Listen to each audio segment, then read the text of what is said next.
Muito bem, irmãos, boa noite a todos. Queria começar fazendo uma pergunta para vocês, aos que vieram de igreja católica, né? Como que vocês conheceram, o primeiro contato de vocês com a igreja evangélica? Pensa aí, como é que foi? E aos evangélicos a pergunta é, como foi que vocês conheceram a igreja católica? Através do quê? Normalmente, a gente conhece a outra cultura através dos seus excessos, né? Então, normalmente o católico ele vai conhecer o evangélico pelo quê? Pelos gritos, pelo rodopio, né? Ou né, todo mundo de terninho, com a biblinha embaixo do braço, andando de bicicleta, né? Normalmente era assim. E para os evangélicos normalmente é o Papa sentado na cadeira de ouro, né? Os escândalos de pedofilia dentro de abuso dentro dos seminários, normalmente é nesse contexto que a gente conhece. E, na verdade, meus irmãos, todo esse excesso, né, essa dificuldade que as igrejas passam e que a gente acaba conhecendo essas igrejas através do excesso, elas são um distanciamento do verdadeiro evangelho, daquilo que Deus gostaria que nós fizéssemos, né? Então, como nós podemos entender isso, assim, né? A gente pode pensar, se isso é se distanciar do verdadeiro evangelho, tanto a igreja católica quanto a igreja evangélica, então a gente deve voltar ao judaísmo. Mas não, se a gente olhar, o judaísmo também foi uma maneira de Deus conduzir o povo a um relacionamento com Ele. Tá, então se não é o judaísmo, então a gente tem que voltar à época do tabernáculo no deserto, né? Quando Deus instituiu, também não. Na verdade, naquele momento Deus também estava trazendo um entendimento de relacionamento para o povo. O ideal seria que nós voltássemos ao Éden, onde tínhamos cultos todos os dias, né? Deus vinha na viração do dia para conversar com Adão, que era o culto, era o relacionamento que Deus tinha com Adão, né? Então, esse era o contexto que nós deveríamos voltar, né? Naquele momento onde o relacionamento de obediência, justiça e retidão entre Deus e a humanidade existia. Então, para começar, eu gostaria de introduzir vocês hoje a leitura que eu vou fazer, né? Porque eu acho que a introdução a esse contexto onde a leitura que eu vou fazer vai ser importante a gente entender, né? Então, quando os israelitas, os hebreus saem do Egito, eles vão para Canaã. Chegando em Canaã, eles tentam dispersar o povo, mas na verdade alguns acabam ficando, principalmente os filisteus, né? Os filisteus chegam na mesma época que os hebreus em Canaã e eles acabam convivendo juntos. E aí a gente tem ali no livro de Juízes, né, a tentativa do povo, né, de conviver com os filisteus. Então, no livro de Juízes você vai ver que o povo faz o que era mal aos olhos do Senhor, aí Deus deixa com que uma nação vizinha subjugue Israel, aí Israel clama ao Senhor e Deus levanta um juiz, e esse juiz vai e derrota a nação vizinha e Israel está livre de novo. Aí no segundo capítulo, Israel de novo faz o que era mal aos olhos do Senhor e assim vai. E aí, depois disso, no final do livro de Juízes, a gente tem acesso a uma informação de que eles gostariam, ou no comecinho de Samuel, de que eles gostariam de o povo de Israel estava cansado de ser um povo teocrático, que era governado por Deus. Eles queriam um governante humano, que nem eles. Então, a gente quer um governante homem, que nem as nações vizinhas. Aí Deus fala, tá bom, então vocês vão ter um governante homem. E ele unge Saul. O que é unge, né? Ele põe o seu espírito sobre Saul. E Saul começa a governar Israel. E os primeiros anos de Saul foram, né, pelo menos até a metade do reinado de Saul, foi incrível. Ele conseguiu acumular muitas riquezas, conseguiu unificar o povo, conseguiu trazer paz, né, para a região. Excelente, legal. E aí, em um dado momento, Saul, sempre que eles iam para a guerra, eles faziam um sacrifício a Deus para ir para a guerra. E Samuel chega para Saul e fala assim: me espera, que eu vou chegar. Vai lá, fica com a tua tropa lá e espera que eu vou chegar. E Samuel se atrasa, né? Ou Saul está muito ansioso, não sei. Sei que Saul chega uma hora e fala assim: cara, Samuel não vai vir. Sabe o que eu vou fazer? Eu mesmo vou fazer o sacrifício. E isso vai contra uma lei que foi imposta por Deus lá no tempo do deserto, que era o quê? Os sacrifícios só deveriam ser feitos por sacerdotes, e esses sacerdotes só deveriam vir da tribo de Levi.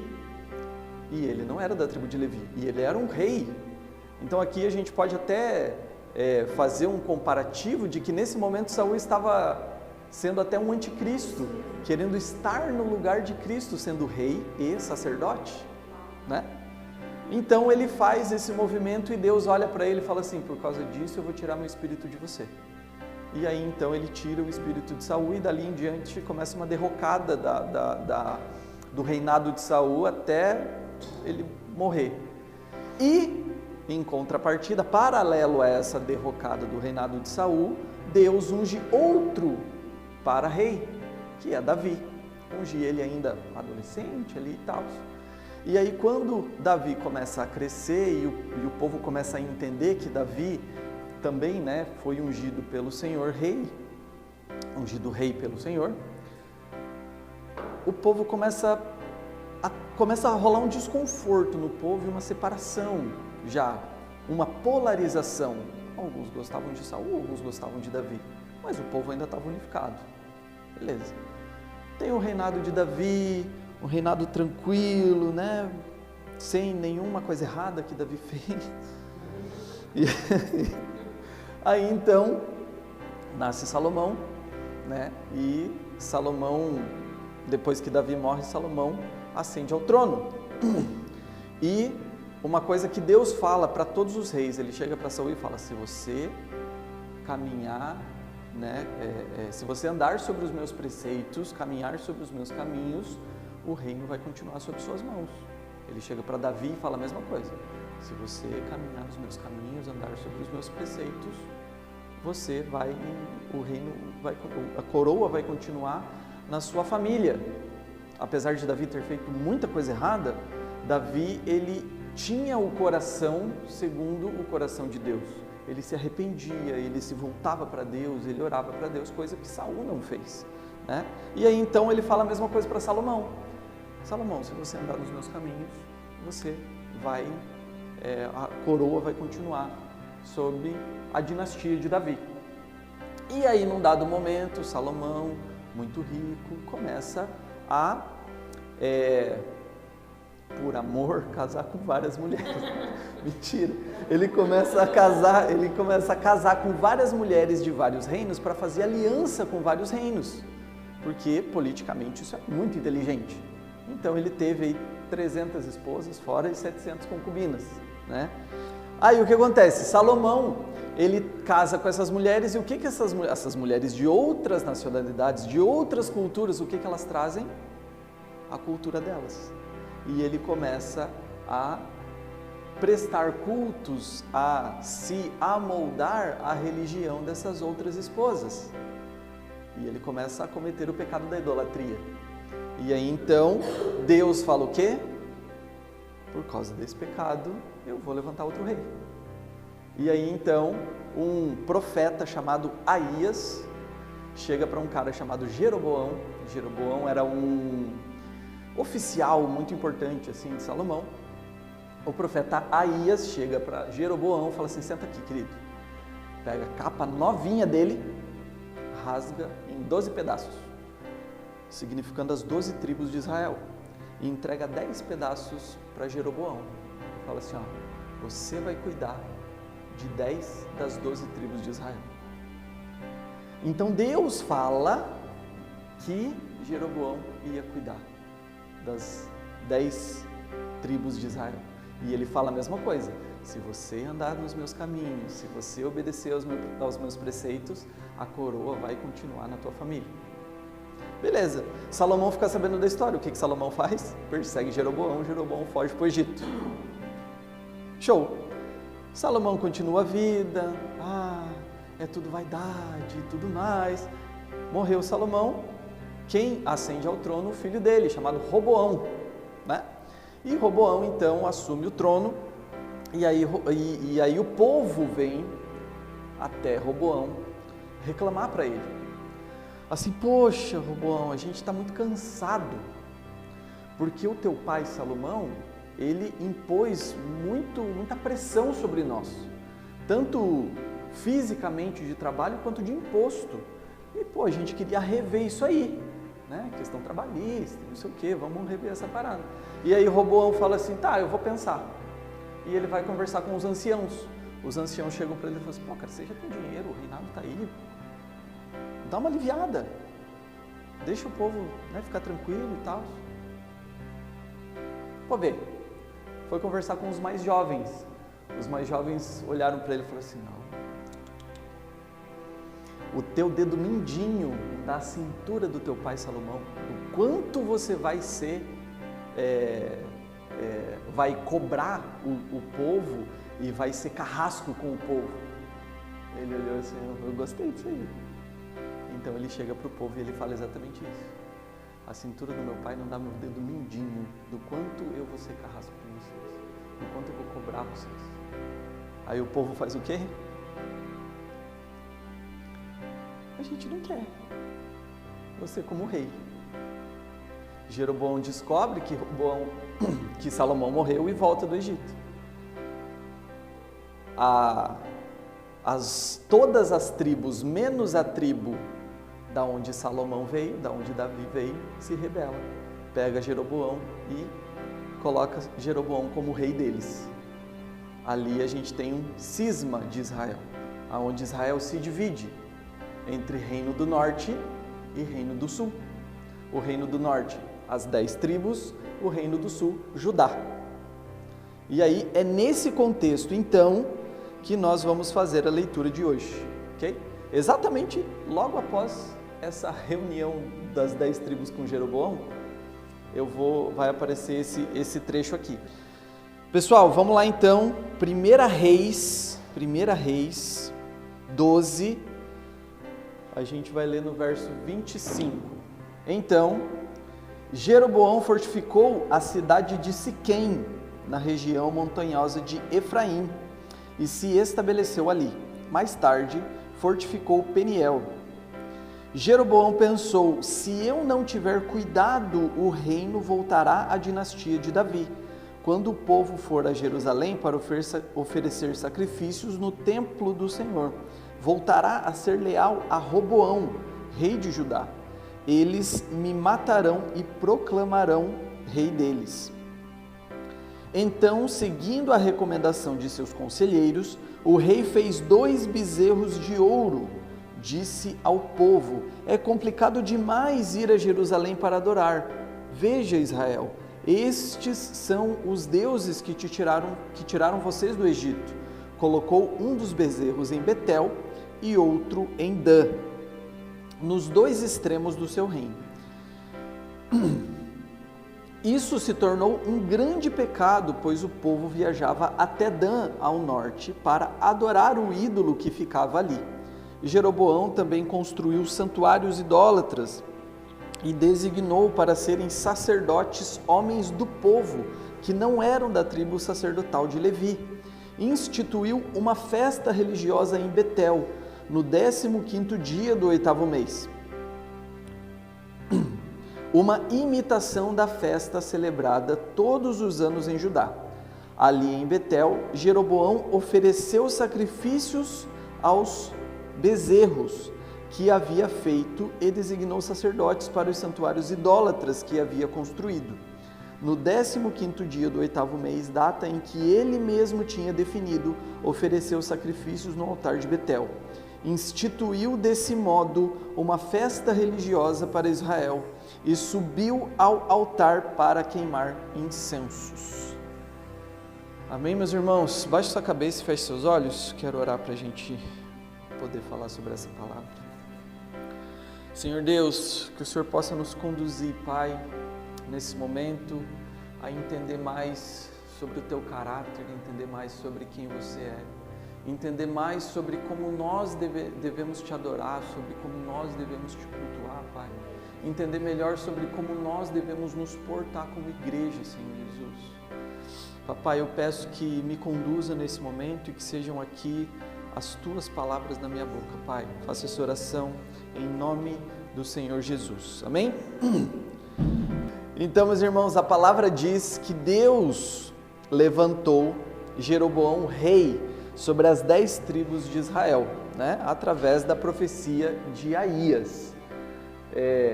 Não foi algo que o povo entendeu que era melhor. Deus levantou Jeroboão para ser rei sobre as 10 tribos. E falou, né? Como eu disse aqui, ele falou para Jeroboão que ele transferiria a coroa da dinastia de Davi para a sua família se ele caminhasse nos caminhos de Deus, andasse sobre os preceitos divinos. Então, como uma renovação política, Jeroboão instituiu 2 capitais, vamos dizer assim. Uma onde ele ficaria, né? A capital do rei, a cidade do rei, que é Siquém, e uma outra cidade administrativa, onde ele fazia todo a administração do resto do reino, que ficava em Siquém, né? Que ficava em Peniel. Siquém um pouquinho mais acima, Peniel um pouquinho mais abaixo, quase na divisa com Judá, beleza?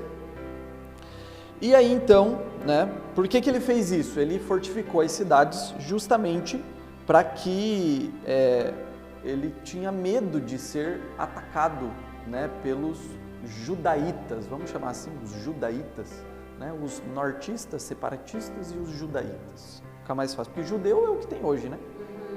E israelense também é o que tem hoje. Então, israelita eram todos. Fica difícil, né, a gente... Então, os nortistas, os separatistas e os judaítas. Então ele tinha medo, né, que os judaítas atacassem, então ele fortificou essas cidades, né? Então Jeroboão pensou, cara, quando essa galera for adorar lá em Jerusalém, eles vão querer ficar, eles vão voltar à amizade com o povo, eles vão querer me matar e vão, né, ou melhor, vão levantar Roboão como rei deles e vão querer me matar. Então sabe o que eu vou fazer? Eu vou construir um templo aqui para eles não precisarem mais ir para Jerusalém, né? E foi isso que ele fez. E é engraçado que em nenhum momento Jeroboão pensou em descansar na promessa do Senhor. O Senhor prometeu para ele: você vai ser rei das 10 tribos, e se você andar nos meus caminhos, a coroa vai continuar contigo. Mas o que ele fez? Ele falou assim, não, eu vou ajudar Deus a deixar as 10 tribos debaixo do meu reinado.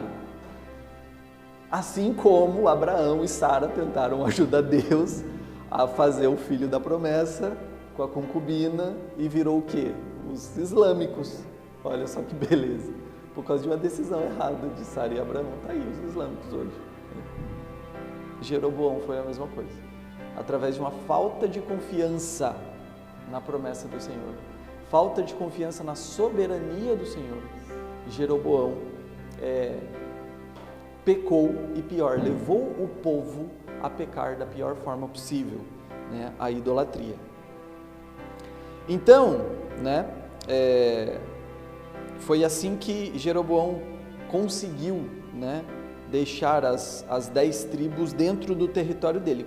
Construiu 2 templos, um bem ao norte, em Dan, bem no final já de Israel, e outro na divisa com Judá, em Betel, bem na divisa com Judá. Então ele diz para o povo, né, imaginando eu com a minha imaginação, né, do Espírito Santo, para que irem adorar lá em Jerusalém? Vamos fazer um templo aqui pertinho de casa. Olha só, você não precisa mais viajar tanto, você pode adorar pertinho da sua casa. Aí o povo, tá, mas e a Arca da Aliança, com a presença de Deus que está lá, o que a gente faz? Não tem problema, eu vou fazer para vocês os deuses que tiraram vocês do Egito. Bezerro de ouro.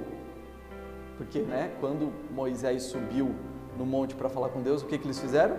O bezerro de ouro. Então eles tinham esse entendimento que o bezerro de ouro tinha força e fertilidade para ajudar eles. Ou seja, era um Deus que eles construíram para favorecer a eles. Força e fertilidade, né? Não, eu vou fazer um bezerro de ouro, vou fazer 2, botar um em cada, fica tranquilo. Tá, mas e os sacrifícios? Como é que a gente vai fazer? Porque quem faz sacrifício é o povo de Levi, é da tribo de Levi, e eles estão no templo. Pessoal, eu vou levantar sacerdotes para sacrificar. Eu vou lá e vou sacrificar, fiquem tranquilos. O seu próprio rei vai fazer isso. E é isso que a palavra fala, que ele foi e sacrificou, ele foi e acendeu incensos. O rei fez isso, Jeroboão fez isso. Tá aqui, ó. Ele ofereceu sacrifícios no altar em Betel e subiu ao altar para queimar incenso. Foi isso que ele fez. Ah, mas e as festas? Não tem problema. A gente faz muitas festas, muitos eventos para manter vocês aqui. Ou seja, meus irmãos, um líder que não confiou na promessa de Deus, usou de estratégia para manter as pessoas debaixo do seu reinado. Criou um culto alternativo para que o povo não voltasse mais a Jerusalém, a sua fé verdadeira. E ele se colocou no papel de sacerdote para sacrificar e ele mesmo restabelecer esse relacionamento do povo com Deus. Ou seja, para você ter um relacionamento do povo com Deus, vocês vão precisar de mim agora, que eu sou o sacerdote de vocês. Legal, né? Então, meus irmãos, assim como aconteceu no reino de Israel, no reino do norte de Israel, hoje nós podemos presenciar coisas muito parecidas que acontecem na nossa igreja brasileira e mundial, né? Líderes abusivos que promovem um ambiente de dependência do seu pastor por meio de serviços que só o pastor pode fazer, pregando um evangelho que adoece os fiéis, que não apresenta Jesus e que distancia o fiel de Deus e aproxima ele da idolatria. É exatamente isso que a gente vive, não é? O que Jeroboão fez, né, foi dar o start, talvez, do que hoje a gente vê por aí como o pecado de Jeroboão acontecendo nas igrejas. Então, meus irmãos, como vocês sabem, nós estamos falando do tema Uma Igreja Saudável, né, e a mensagem, né, o tema de hoje é o pecado de Jeroboão. E primeiro, eu queria falar com vocês sobre Jeroboão. Né? Jeroboão, o rei que aproveitou a insatisfação do povo para construir 2 templos que afastavam os fiéis da fé verdadeira e dava a ele poder, dinheiro e fama. Na verdade, né, meus irmãos, nós sabemos que Jeroboão, como nós já falamos, foi um rei que foi levantado através de uma profecia. Deus prometeu o que ia fazer. E se Deus prometeu o que ia fazer, ele ia cumprir. Mas Deus fala para Jeroboão, se você, a mesma coisa que ele fala para Adão, se você, é uma condição. A partir do momento que existe uma condição, existe a probabilidade de dar uma coisa errada, de não sair como era para sair, a melhor maneira que era para sair, vamos dizer assim. Então, assim como Saul perdeu o seu reinado por desobediência, Jeroboão também desobedece a Deus e constrói, os 2 templos. Os 2 reis que desobedecem pelo mesmo motivo: a falta de confiança de que Deus estava fazendo, a falta de confiança de que Deus estava suprindo, a falta de confiança de que Deus estava direcionando tudo. E é engraçado porque, lendo Reis e Crônicas, todos os reis que cometem o pecado da idolatria, que direcionam o povo a idolatrar alguma coisa, é dito na Bíblia que eles cometeram o pecado de Jeroboão. Olha só, Jeroboão ficou famoso ainda. Todos os reis que vieram depois e fizeram parecido com ele, olha aí, cometeu o pecado de Jeroboão. De tão famoso que Jeroboão ficou por desobedecer a Deus. E meus irmãos, na época de Jesus, ele teve que lidar com algo muito parecido, com o farisaísmo. O farisaísmo, ele colocava um peso muito maior sobre o fiel. Era necessário cumprir milhões de coisas para você estar mais perto de Deus. E adivinha só, quem conseguia cumprir essas milhões de coisas? O fariseu. Então ele chegava para o crente da época, e falava: não, você tem que fazer isso, tem que fazer isso, tem que fazer isso, tem que fazer isso, tem que fazer isso. O crente não conseguia, porque difícil, mas ele conseguia. Ele era o santo que tinha um relacionamento mais próximo com Deus. Nesse entendimento, meus irmãos, se por um lado a gente tem um líder, nós temos um líder que prega que você precisa de Jesus e mais alguma coisa, como é o caso do fariseu, você precisa de Jesus e a corrente de oração, você precisa de Jesus e o dízimo, você precisa de Jesus e a rosa ungida, você precisa de Jesus e o dom espiritual. Por outro lado, nós temos o líder que te proporciona conforto e uma experiência daquilo que te faz se sentir melhor, daquilo que funciona, daquilo que te emociona.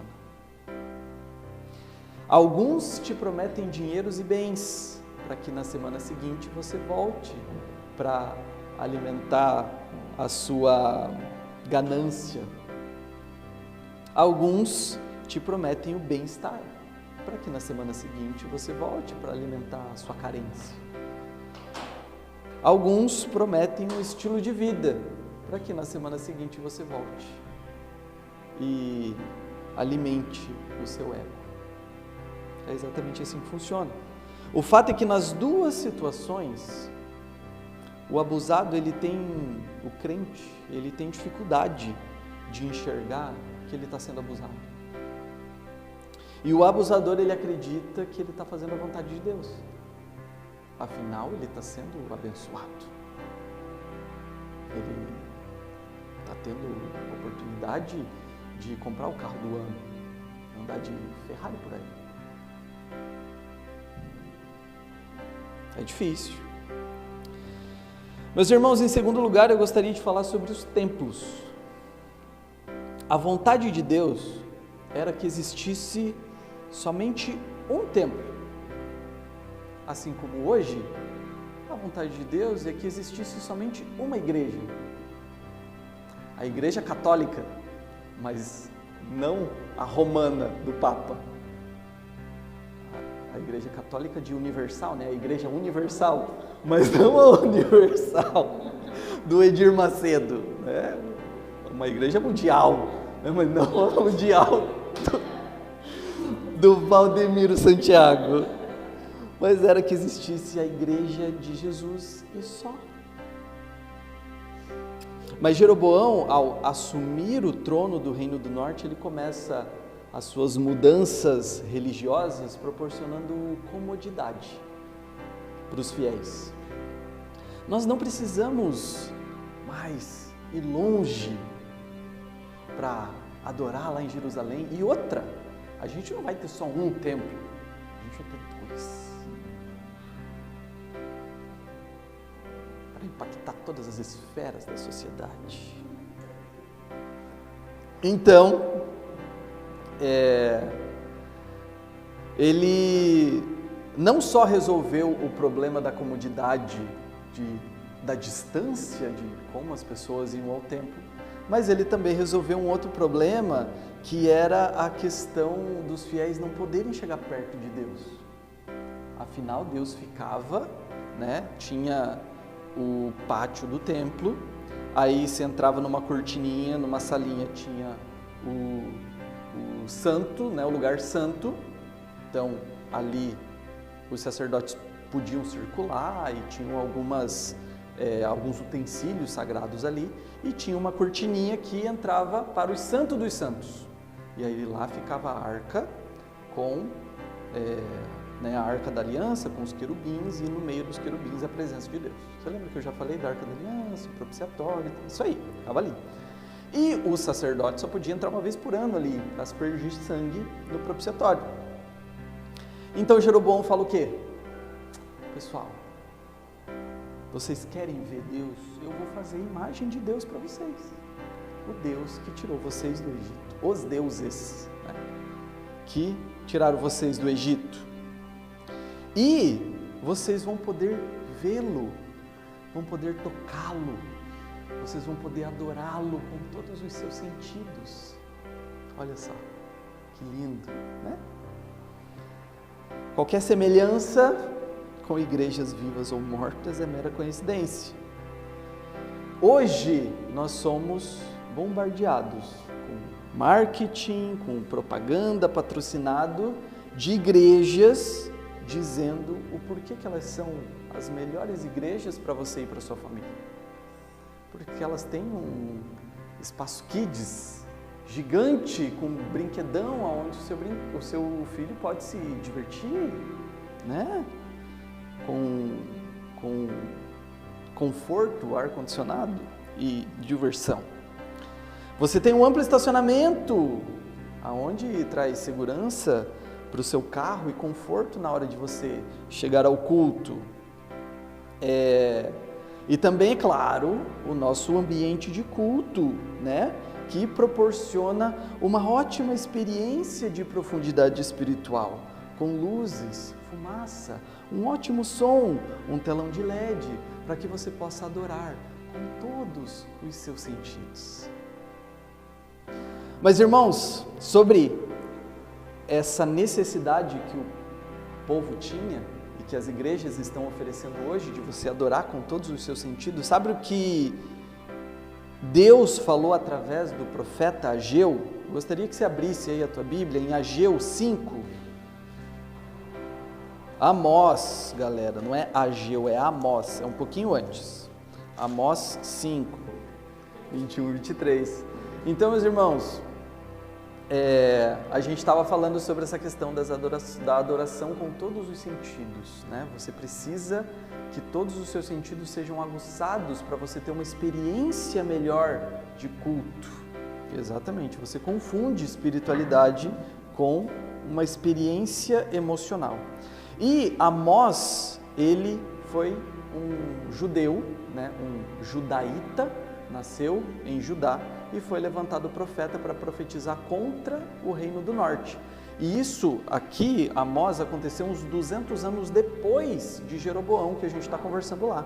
Eles ainda estavam adorando daquela mesma forma, 200 anos depois. E aí então Amós, Deus através de Amós, fala o seguinte: sinto muito desprezo de suas festas religiosas. Eu não suporto as suas religiões solenes. Eu não aceitarei seus holocaustos, nem as suas ofertas de cereal. Os holocaustos e as ofertas de cereal eram queimadas e subiam como incenso suave às narinas do Senhor. O que ele está dizendo aqui? Eu não quero sentir esse cheiro. Eu não darei a mínima atenção às suas melhores ofertas de paz. Atenção remete a quê? Atenção. Eu não quero ver isso que vocês estão fazendo. E chega de seus ruidosos cânticos de louvor. Eu não ouvirei mais as suas músicas, a música de suas harpas. Eu não ouvirei mais.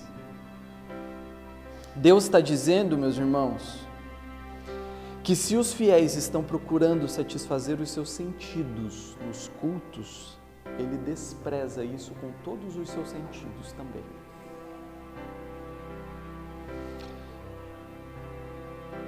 E, como eu estou fazendo esse paralelo com a época de Jesus, eu quero lembrá-los do que Jesus passou com essa mesma cultura no templo, essa cultura de serviço, essa cultura de proporcionar facilidades aos seus fiéis. Como que a relação com Deus era religada naquela época? Através do sacrifício. Então pensa comigo, você há 2000 anos atrás, água escassa, comida difícil de encontrar, e você tinha que criar uma ovelhinha durante 1 ano, dando água e comida para ela. Ela não podia ter nenhum defeito, ela não podia ter uma mácula, nenhuma mancha. Você cuidava dela durante 1 ano, para você chegar e entregar nas mãos do sacerdote e o sacerdote sacrificar. Vamos olhar com um olhar pedagógico sobre a coisa. Você cuidar do animalzinho durante 1 ano, o animalzinho fazendo parte já da sua família, todo mundo ali acostumado com ele, para você chegar um dia e entregar para o sacerdote ele e todos os seus pecados, para que ele morresse por todos os seus pecados. Essa era a parte pedagógica da coisa. Não era só entregar um animalzinho, era você realmente entender que aquilo ali que você estava fazendo era algo doloroso. Oi? Que era isso, exatamente, era para você construir aquela ligação e você passar por aquilo. Era para doer. Aí Jesus chega no templo e o que acontece no templo? Os mercadores vendiam animais prontos. Você só chegava lá, comprava o seu animalzinho e entregava para o sacerdote sacrificar. Foi embora toda a pedagogia da coisa, toda a importância de você sacrificar o animal. Não, você chegava lá, comprava. Por isso que Jesus entra tão, irado, irritado, e vira tudo. Justamente porque ele está tentando demonstrar para o povo que aquilo ali não é ter ou voltar a ter ou restabelecer um relacionamento com Deus. Aquilo ali é só matar um animal. Religiosamente falando, show. Espiritualmente falando, não funciona de nada.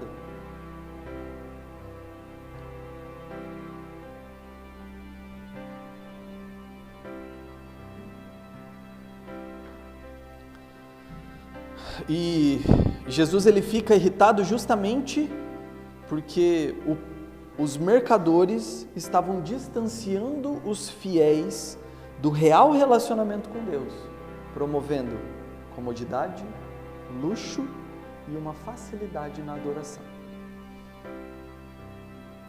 E o último ponto, meus irmãos, que eu queria trabalhar com vocês hoje é sobre a motivação que Jeroboão e os templos prosperaram. Porque prosperaram. 200 anos depois, eles estavam fazendo a mesma coisa. Prosperaram. Jeroboão, por medo de perder o seu poder, ele criou uma facilidade religiosa para adoração, tanto na distância geográfica, quanto na distância sensorial da adoração, com a figura do bezerro. E, como eu disse no início, a figura do bezerro, ela simbolizava o quê? Força e fertilidade. Ou seja, era um Deus criado para beneficiar o fiel, né? Na realidade, então, se eu crio um Deus que me beneficia, eu estou adorando a quem? A mim mesmo. Correto? Se as igrejas centradas no conforto e no bem-estar prosperam, e os seus líderes abusivos continuam no poder, é porque do outro lado da balança tem alguém que ganha alguma coisa com tudo isso.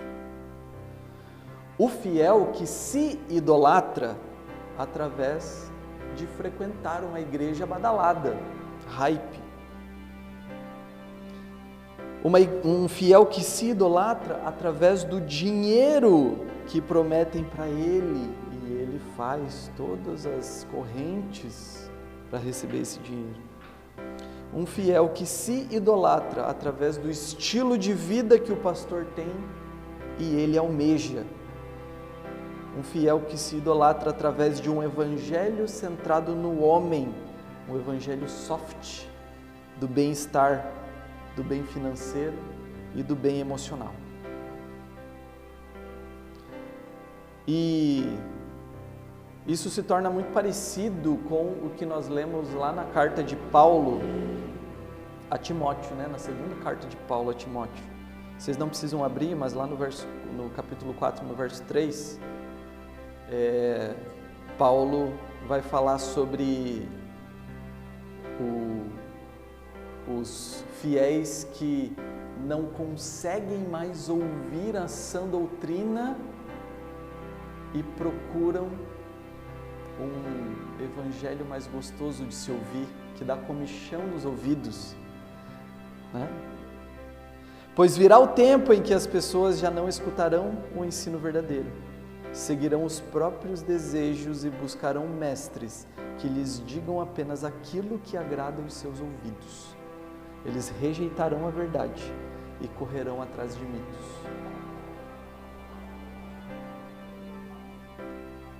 Tem um sábio, que eu não sei quem é, mas se eu soubesse eu daria o crédito a ele, que ele fala que as heresias não são novas, as heresias são antigas. As lutas da igreja sempre foram as mesmas, só mudam a roupagem.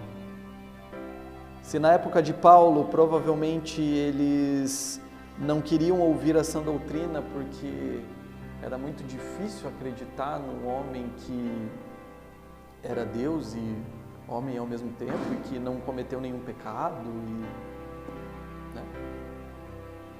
Eles estavam indo atrás de mitos. Hoje em dia, as pessoas também não conseguem ouvir o verdadeiro evangelho, o evangelho da cruz, o evangelho que você não é o centro do coração de Jesus, o evangelho que Jesus morreu por você para te reconciliar com Deus, porque você sozinho não ia conseguir, porque você é um pecador, porque você não é capaz, porque você não teria, o teu coração nunca iria em direção a Deus.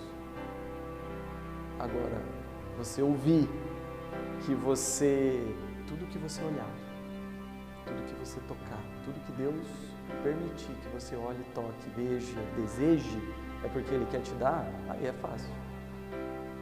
Não. O maior objetivo de Deus não é que a gente tenha uma vida boa aqui na Terra, uma vida plena aqui na Terra, é que a gente tenha uma vida eterna. Pouco importa como a gente vai viver aqui na Terra, com muito, com pouco, com dor, sem dor. O que importa é onde nós vamos viver depois daqui. Isso importa. E meus irmãos, conclusão. Os que seguiram os passos de Jeroboão são condenados por cometer o pecado de Jeroboão. Líderes que não estavam preocupados com o nome de Deus, que não estavam preocupados com o relacionamento do povo com Deus, líderes que só queriam fama, dinheiro e poder. Líderes que só queriam manter a sua dinastia passando o reino de geração em geração. É muito parecido com o que a gente vê nas igrejas hoje, não é? Pastores passando o bastão para os seus próprios filhos para que a igreja não saia da família, a presidência da igreja não saia da família. Estão cometendo o pecado de Jeroboão.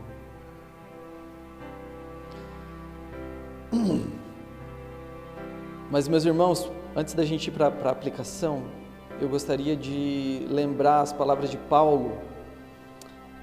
Paulo estava preso em Roma e ele escreveu várias cartas a várias igrejas, né? Inclusive a igreja em Filipos. E na sua carta aos Filipenses, no capítulo 1, do verso 15 ao 18, você pode ler em casa, Paulo diz que mesmo que as motivações desses pastores estejam erradas, mesmo que a teologia esteja um pouco deturpada, o importante é que o nome de Jesus seja proclamado. Então, meus irmãos, diante disso, diante a entender isso, de que o pecado de Jeroboão nos assola até hoje, e que a gente não vai conseguir mudar essas igrejas, e que o nome de Jesus está avançando, inclusive através da boca desses caras, o que nos resta fazer? E como nós estamos falando de igreja saudável, essa aplicação ela é muito pertinente para nós como plantação. Nós estamos construindo uma cultura. Então, meus irmãos, construir a cultura da Even como igreja saudável, bíblica e cristocêntrica, cujo a preocupação é a pregação do Evangelho e a formação de discípulos. Isso precisa estar em nossa mente, isso precisa estar no nosso coração.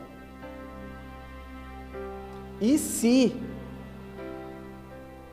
a cultura da Even for uma igreja bíblica e cristocêntrica, pregando o Evangelho e formando 1, 2, 3, 4, 5, 6, 7 discípulos, 8 discípulos, ótimo, é isso. Exemplo, é isso. Portanto, que daqui a alguns anos nós não sejamos culpados do pecado de Jeroboão. Que o crescimento não seja o que nos leve a pecar como Jeroboão pecou. Outro ponto, confrontar e corrigir os nossos líderes quando por fraqueza da carne se desviarem da sã doutrina. Tanto nós, como quem for nos acompanhar, quanto vocês com relação a nós. Entender a importância do dia do Senhor, do seu culto e de uma adoração sincera ao Deus verdadeiro. No domingo à noite, nós estamos aqui somente para adorar a Deus. A gente sai daqui, a gente tem um tempo de mesa, legal, ok, mas aqui, esse momento, e esse momento precisa ser esperado por vocês durante a semana. Domingo do dia do Senhor.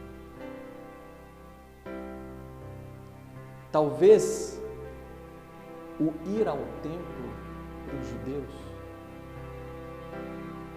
talvez nós devêssemos ter essa diligência e essa responsabilidade, essa reverência pelo domingo do dia do Senhor, como os judeus têm, de ir ao templo. Nós, às vezes, até somos mal acostumados com a comodidade que nós temos de ter livre acesso a Deus. Os judeus não têm isso, não sabem que tem. Mas a gente tem, quando Jesus morreu, o véu se rasgou de cima a baixo, dizendo que não existe mais nada entre nós e Deus. Esse acesso está livre. E nós temos essa facilidade, essa comodidade de adorar dentro da nossa casa, no nosso quarto, no secreto, mas a gente precisa olhar para o domingo, do culto, do dia do Senhor, como algo relevante na nossa semana, com reverência. Nós estamos saindo da nossa casa, sabe? Pedagogia. Estamos saindo da nossa casa, deixando o nosso conforto para fazer algo pertinente ao meu relacionamento com Deus. Amém, meus irmãos?